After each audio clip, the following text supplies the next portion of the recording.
اس کی لیجیٹمیسی پہ سوالیہ کہنے والے تو یہ بھی کہہ سکتے ہیں لیجیٹمیسی تو ان کی بھی نہیں ہے. دیکھیے یہ تو ایک ہمارا ابھی انٹرنل معاملہ ہے نا. ہم اگر پاکستان کے موقف نہیں, دنیا ہمارے الیکشن پر تو سوال اٹھاتی رہی ہے نا, تو وہاں سے بھی تو یہ بات آ سکتی ہے نا. جی بالکل, ابھی لیکن وہ تو بعد میں آئے گی نا. اچھا, پاکستان آپ کی اس بات سے مجھے سمجھ یہ آ رہا ہے کہ کیا افغانستان میں حکومت کی تبدیلی کے حوالے سے کچھ دیکھیے یہ بات اسی معنی کی ہے. اچھا, اس بات کے اندر جو مضمر ہے وہ یہی ہے کہ جب ہم پاکستان اس کے پڑوس میں بیٹھ کے یہ کہتا ہے کہ ہمیں آپ کی گورنمنٹ وسیع البنیاد چاہیے, تو اس کا مطلب ہی یہ ہے. اس کا مطلب یہ ہے کہ افغانستان کے اندر ہم کسی تبدیلی کے خواہاں ہیں. ہم چاہتے ہیں کہ وہاں پر وہاں کے حکومتی سٹرکچر میں نظر آنے والی تبدیلی آئے. اور پھر ساتھ ہی انہوں نے آج کہا کہ خواتین کا جو معاملہ ہے اس کو بھی, جو افغانستان میں خواتین کی جو آزادیاں ہیں ان کو بھی انشور کیا جائے. اور پھر انہوں نے انسانی حقوق کی بات بھی کی. حالانکہ یہ بات تو پاکستان کے اوپر بھی صادق آتی ہے. یہ بات مجھے بڑی اچھی لگی کہ کم از کم ہمارے وزیر اعظم نے بیرون ملک جا کے ہی صحیح انسانی حقوق کی اور بنیادی انسانی حقوق کی بات تو کی ہے. اور ہوپ فلی اس سے توقع رکھے کہ جب وہ واپس آئیں گے تو ان کے پاکستان کے اندر جو کم از کم وفاق کی حد تک جو بنیادی انسانی حقوق ہیں ان کی پابندی شروع ہو جائے گی. تو مجھے جو افغانستان کا معاملہ ہے عثما, وہ تھوڑا پریشان کن ہے میرے لیے کہ کہیں پاکستان نے ایسا تو نہیں کوئی انڈرسٹینڈنگ کر لی کہ ہم وہاں پر کوئی رجیم چینج کا حصہ بنیں گے, کیونکہ اس کا مطلب پاکستان کی طرف سے امریکہ میں ملاقات کے بعد فوراً بعد اگر ہم جنرل اسمبلی میں کھڑے ہو کے یہ بات کر رہے ہیں تو اس کا تو پھر سیدھا مطلب یہی نکلتا ہے نا کہ ایسا کوئی تقاضا اس ملاقات میں ہوا ہے. دوسری بات یہ ہے کہ ہمیں پاکستان اور آج جو کچھ انہوں نے کہا ہے افغانستان کے بارے میں, وہ ایسی گفتگو ہے جو شاید پاکستان کی طرف سے اقوام متحدہ کے پلیٹ فارم پہ نہ ہوتی تو زیادہ اچھا ہوتا. پاکستان کے اور افغانستان کے تعلقات اپنے اندر ایسے ہیں کہ ان کے جیسے کوئی دوسرے معاملات نہیں. اس کے کانسیکوینسز کیا؟ اس کے کانسیکوینسز یہ ہوں گے کہ آپ جو افغانستان کے اوپر دباؤ ڈال رہے ہیں کہ افغانستان کو کہہ رہے ہیں کہ آپ اپنی سرزمین کو دہشت گردی سے پاک صاف رکھیں اور اپنی سرزمین کو ہمارے خلاف استعمال نہ ہونے دیں, تو دراصل ہم نے انہیں ایک یوں کہہ دیجئے کہ ایک وجہ دے دی ہے کہ اب وہ پاکستان کے خلاف اگر براہ راست نہیں لڑیں گے تو کم از کم وہ اس طرح کی ایک جواز ہونے میں اثر آ گیا وہاں کے بعض لوگوں کو جو پاکستان کے خلاف ہے.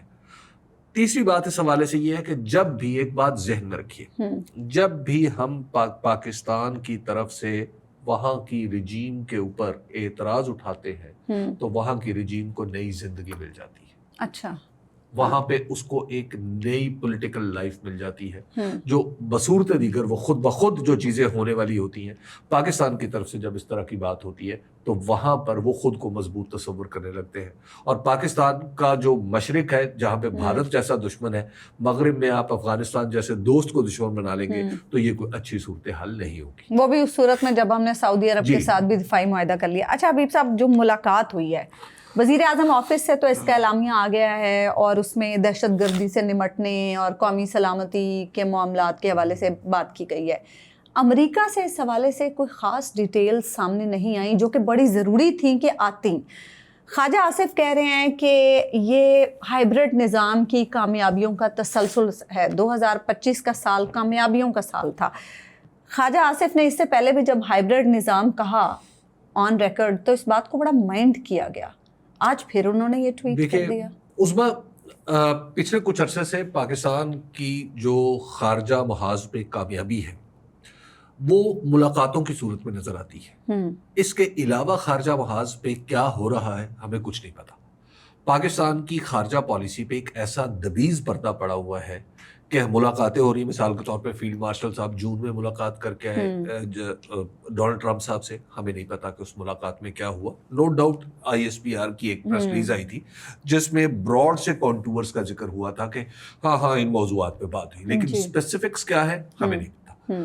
اسی طرح جو معاف کیجیے گا, اسی طرح جو ملاقات ہوئی ہے کل, یعنی پرائم منسٹر کی اور فیلڈ مارشل صاحب کی ڈونلڈ ٹرمپ کے ساتھ, بلکہ کل نہیں پاکستان کے حساب سے آج ہے. جی, اس ملاقات میں کیا ہوا؟ اس ملاقات میں ہمیں دو باتوں کا پتہ چلا. وہ یہ ہے کہ ہمارے وزیر اعظم نے کہا کہ جناب آپ امن کے داعی ہیں, یعنی آپ ان کو کہا کہ آپ امن کے پیغمبر ہیں.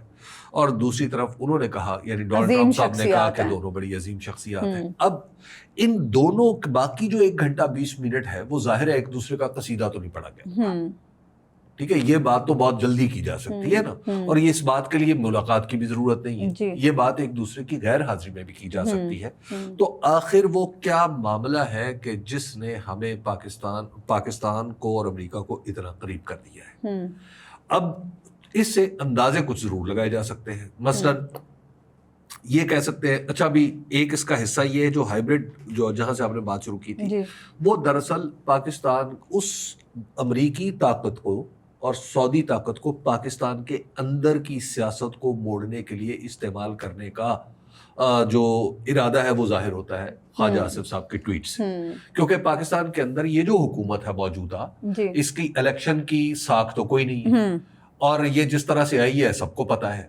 یہ اس کو پاکستان کے اندر کوئی طاقت میسر نہیں ہے, اس کو عوامی سطح کی بات کر رہا ہوں, اس کو جو بھی طاقت ہے آسمان پاکستان کی ہے, اور اب کسی درجے میں امریکہ اور سعودی عرب سے یہ اپنی قوت کشید کر رہی ہے. اس کے لیے باقی ان کی سیاست 8 فروری 2024 کی سٹیج پہ ہی کھڑی ہوئی ہے, بلکہ اس سے شاید کچھ نیچے جا چکی ہے, اس سے آگے نہیں بڑھی. تو اگر تو یہ اور دوسری بات ہے کہ پاکستان کے لیے کامیابیاں ہمیں بڑا اچھا لگے گا ہمیں یہ بتایا جائے کہ وہ کون سی کامیابیاں ہیں جو ہمیں حاصل ہوئی ہیں, جو صرف شہباز شریف صاحب اور اس ہائیبرڈ رجیم کی وجہ سے ہمیں حاصل ہوئی ہیں, ادروائز حاصل نہیں ہو سکتی. پاک بھارت جنگ وہ کہہ رہے ہیں ہماری کامیابی ہے, سعودی عرب سے معاہدہ ہماری کامیابی ہے, اور امریکہ سے ہمارے اچھے تعلقات. جو حالات ہیں نا اس میں تو خواجہ آصف یہ کہے نا کہ میں نے ہی پاکستان بنایا تھا یا شہباز شریف صاحب نے پاکستان بنایا تھا, تو یہ بھی ٹھیک ہے, کیونکہ یہاں پہ کون سا کوئی جواب کی بات ہو رہی ہے, یہاں پہ کون سا کوئی ان سے یہ ان کی جو حکومت ہے وہ کوئی سیاسی ساکھ کی محتاج ہے. ان کی حکومت جس سہارے پہ کھڑی ہے وہ سب کو پتا ہے, اور جو خود وزیر دفاع اپنے منہ سے کہہ رہا ہے کہ میری حکومت ہائیبرڈ ہے, تو اس کے بعد کیا بات رہے, کیا جواز رہ جاتا ہے کہ اس پہ بات بھی کی جائے کہ اس حکومت کی طاقت کہاں پہ. تو خیر اینی وے, ہمیں اب اس سے پتہ ہی چلا ہے کہ کم از کم جو پاک سعودی معاہدہ ہے اس کو امریکی آشیرواد حاصل تھی یا حاصل ہو چکی ہے. یعنی یا تو وہ امریکہ کو پہلے سے لوپ میں لے کے معاہدہ کیا گیا تھا, یا اب امریکہ اس پر کنونس ہو گیا. تو کم از کم وہ جو ایک بات ہو رہی تھی کہ پاکستان نے یہ جو معاہدہ کیا ہے اس پہ امریکہ کو امریکہ جذبز ہو سکتا ہے, تو وہ تو شاید بات دکھائی. مائیکل کوگل مین یہی بات کر رہے ہیں کہ واشنگٹن نے اسے ایکسپٹ کر لیا. ہاں, تو واشنگٹن اگر اس کو ایکسپٹ کر لیا ہے تو اس کا کیا مطلب ہے؟ اب یہاں پر سوال یہ اٹھتا ہے کہ کیا امریکہ نے مڈل ایسٹ میں خلا چھوڑا ہے جس کو پاکستان نے فل کیا ہے, یا امریکہ کا ڈیزائن ہے جس کے مطابق پاکستان مڈل ایسٹ میں کیا ہے؟ بادی نظر میں تو ایسے ہی لگ رہا ہے کہ امریکہ کا ڈیزائن. دیکھیں اب تو یہ سوال بن گیا نا, یہ سوال بن گیا ہے کہ کیا ہم نے پاکستان کی پالیسی پر عمل درآمد کرتے ہوئے سعودی عرب سے معاہدہ کیا ہے, یا ہم نے امریکی ڈیزائن کے مطابق سعودی عرب کے ساتھ معاہدہ کیا ہے؟ یہ کیا ہے اصل, یہ ان دونوں اچھا یہ دونوں باتیں بھی ہیں تو ٹھیک ہے. مطلب اگر ہم نے مڈل ایسٹ میں امریکی مفادات کے ساتھ ہم الائن ہو گئے ہیں, ہمارے مفادات, تو اٹس ناٹ بیڈ تھنگ, یہ بڑی اچھی بات ہے. لیکن ہمیں اب یہ پتا ہونا چاہیے کہ اصل معاملہ کیا ہے. اچھا اس کے بعد آ جائے, ہم انٹرسٹڈ بھی ہیں اس معاملے میں کہ ہمیں سے مراد آپ عوام کی بات کر رہے ہیں یا یہ عوام کی؟ اس کی وجہ ہے کہ یہ ملک جو ہے نا یہ 25 کروڑ میرا 25 کروڑ حصہ ہے نا, اگر اس ملک میں کوئی چیز ہوتی ہے تو مجھے کم از کم 25 کروڑ حصے کے مالک کو تو پتا ہونا چاہیے. 25 کروڑ حصے کا مالک آپ ہے. مجھے لگا آپ اسٹیک ہولڈرز کی بات کریں. اسٹیک ہولڈرز یعنی جو ہمارے صاحبان اقتدار ہیں, مجھے لگتا ہے ان کو بھی نہیں پتا ہوگا. یہ جو ہماری حکومت ہے اس کو یقیناً نہیں پتا, یہ تو آپ لکھ کے رکھ لیں, اس کو تو نہیں پتا. اچھا ابھی صاحب آپ شروع میں بات کر رہے تھے توازن کی امریکہ اور چین کے درمیان. اگر جس طرح سے آپ بات کر رہے ہیں کہ امریکہ کے ساتھ ہم الائن اتنا اپنے آپ کو کرنے کی کوشش کر رہے ہیں, تو چائنا کے ساتھ توازن پھر ہم رکھتے ہیں. دیکھیے چائنا کو فی الحال امریکہ سے لڑنا نہیں ہے. جب کوئی لڑائی کا موقع آئے گا نا تو اس وقت کا کوشچن ہوتا ہے نا, اچھا کہ آپ کس کے ساتھ ہیں. تو جب تک چائنا کے اپنے منصوبے میں امریکہ کے ساتھ کنفرنٹیشن نہیں ہے, ڈائریکٹ کنفرنٹیشن نہیں ہے, تو اس وقت تک تو بیلنس کرنا بڑا آسان ہے نا. تو لہٰذا ابھی ہمیں وہ آسانی کی ونڈو میسر ہے, اس میں ہمیں کرنا چاہیے. ٹھیک ہے. ہمیں یہ چلتے رہنا چاہیے اسی طرح.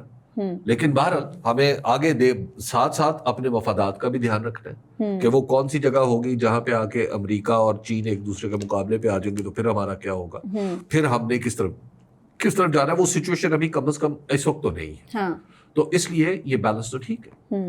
لیکن بہرحال ہمیں ابھی جو اپنی جو خارجہ پالیسی ہے اس کے امریکہ کے ساتھ جو ہماری گرم جوشی ہے ہمیں پتہ ہونا چاہیے, کیونکہ عام طور پر ہمارا تجربہ یہ ہے کہ گرم جوشی جب آئی ہے وہ کوئی نہ کوئی معاملات ساتھ مسائل بھی لے کے آئی ہے. دشمنی اچھی نہیں ہے لیکن دوستی اس سے بھی زیادہ خطرناک ہوتی ہے. بالکل.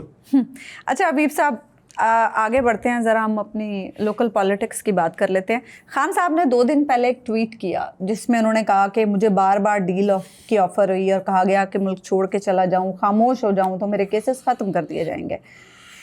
اس کو کوٹ ٹویٹ کرتے ہوئے محسن نقوی صاحب کہہ رہے ہیں, can you name just one person who came to you with the offer saying we are ready to allow you to leave the country, just one name, people are already sick of your blatant lies. اچھا میں اس میں نا ایک فرق پہ, صرف ایک بات پہ, پہلے تو میں محسن نقوی صاحب کی اس دلیری کی داد دیتا ہوں کہ ماشاءاللہ وہ عمران خان صاحب کے ٹویٹ پہ کمنٹ کرنے کے قابل ہو گئے. 1 2 جو انہوں نے لفظ استعمال کیا وہی, یعنی ہم, بس سبحان اللہ, اس لفظ کی تو داد ہے پورے 100 نمبر ہے. اچھا اس کی وجہ یہ ہے کہ کانفیڈنس آپ ذرا ملاحظہ فرمائیں. محسن نقوی صاحب اس ارینجمنٹ کا حصہ ہی نہیں ہے جس میں جب ڈیل ہونی ہے تو اس سے پتا ہونا ہے. ہاں اچھا.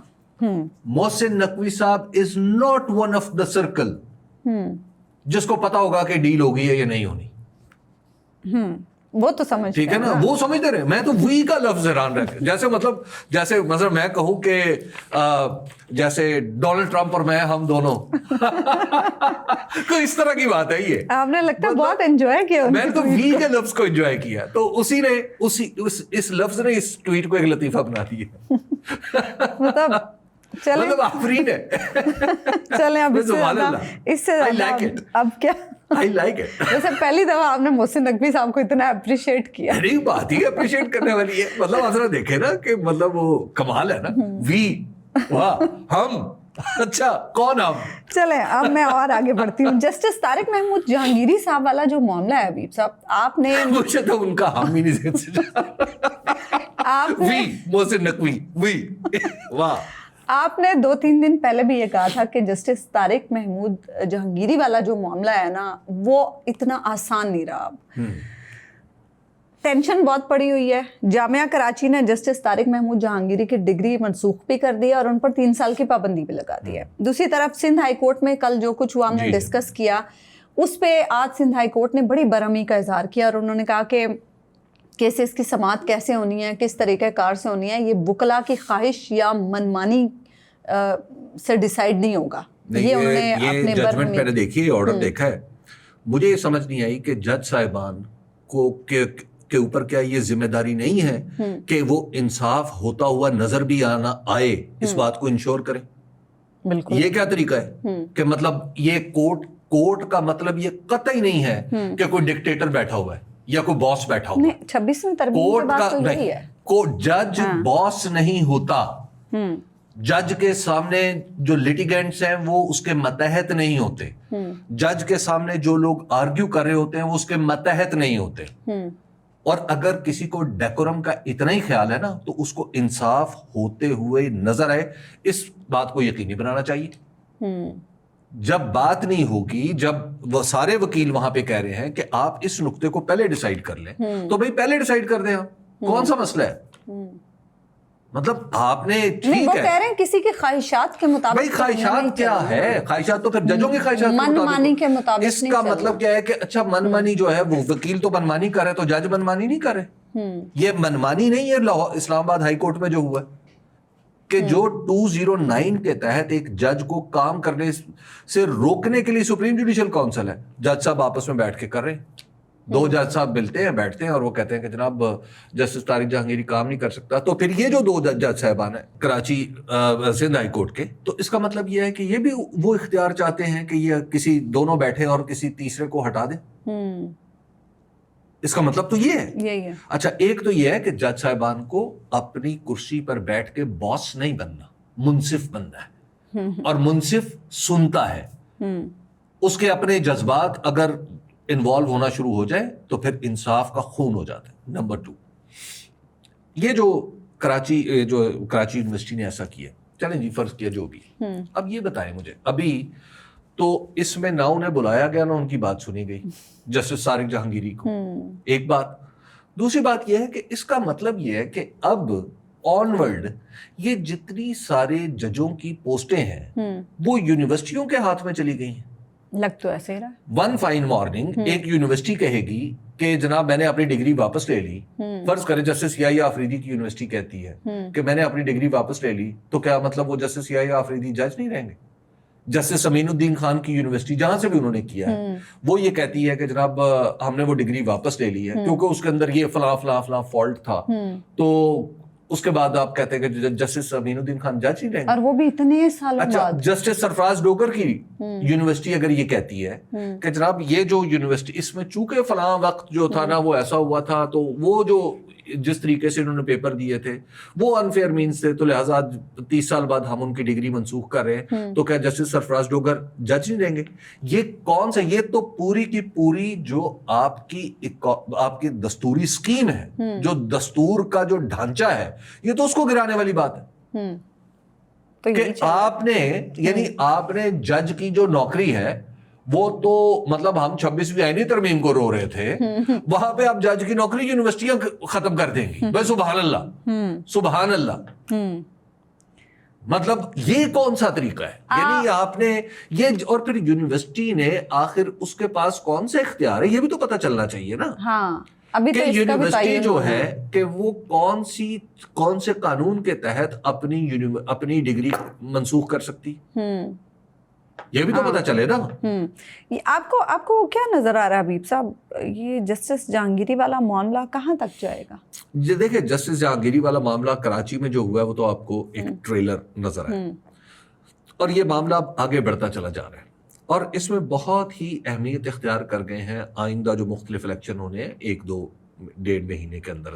اس میں سپریم کورٹ بار ایسوسی ایشن کا بھی ہے, پھر کچھ بار کونسلز کے الیکشن بھی ہیں. یہ سارے اس وقت آپ یوں کہیے کہ فل ٹائم جو اعظم نذیر تارڑ صاحب ہیں اور احسن بھون صاحب, وہ دونوں وکلا کی طاقت کو توڑنے کے لیے کوشش کر رہے ہیں, اور یہ ظاہر ہے پالیٹکس ہے, اس میں وہ پوری کوشش کر رہے ہیں کہ کسی طریقے سے جو بار کاؤنسلز ہیں, جو ظاہر ہے ایسے ادارے ہیں جہاں سے پھر لوگ احتساب بھی کر سکتے ہیں وکلا کا بھی, اور پھر وہ جب ججوں کی اپائنٹمنٹ ہوتی ہے نئے ججوں کی, تو اس میں بھی ان کا کردار ہوتا ہے.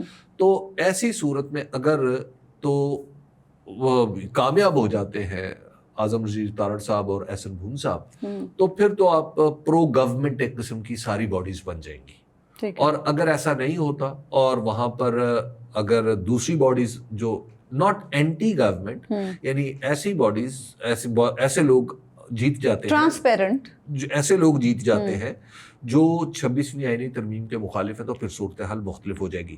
لیکن حکومت جو ہے, میں آپ کو بتا رہا ہوں کہ حکومت اس وقت جو ہے ہر ممکن کوشش کرے گی کہ تمام تر جو نشستیں ہیں وہ اس کے قبضے میں آ جائیں. اچھا حبیب صاحب, ایمان مزاری نے بھی جسٹس انعام امین منہاس کو خط لکھ دیا ہے. آپ کو یاد ہوگا وہ جسٹس ڈوگر والے معاملے پہ جو کمیٹی تھی جس کی جسٹس سمن رفت صاحبہ تھیں سربراہ, بعد میں جسٹس انعام امین منہاس صاحب اس کے سربراہ مقرر ہو گئے تھے.